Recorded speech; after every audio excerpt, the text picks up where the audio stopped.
Early in the morning, ito yung routine namin. Maaga kami nagigising dito kasi maaga din nagigising yung mga kasama namin sa bahay. Nakikinig kami ng music. Ito, papasok ng aking kapatid. Dito, may naglalako lang ng mga isda-isda.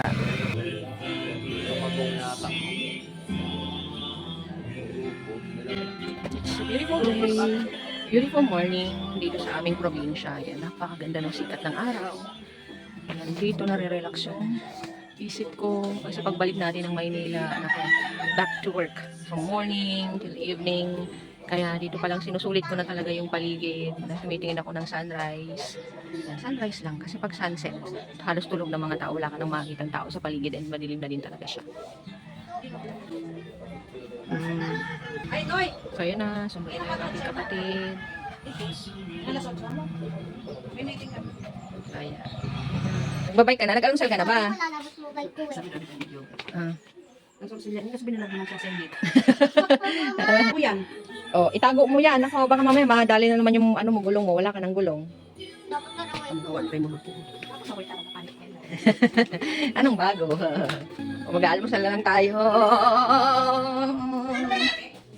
Ano almusal, ma? Ah, meron. Saging na may gata. Ano yon?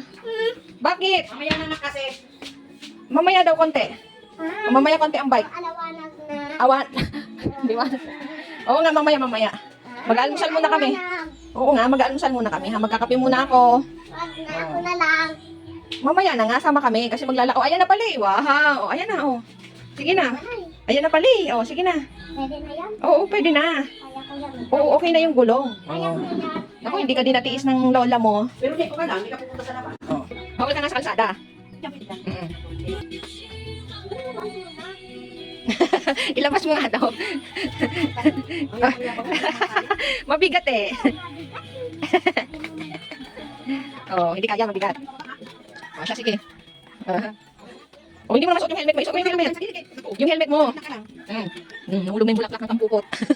So, ito ang ating breakfast. Yan. Pinakro na saging and then kape. Dito ako lagi nag-aalmusal. Sa aming veranda. Yan.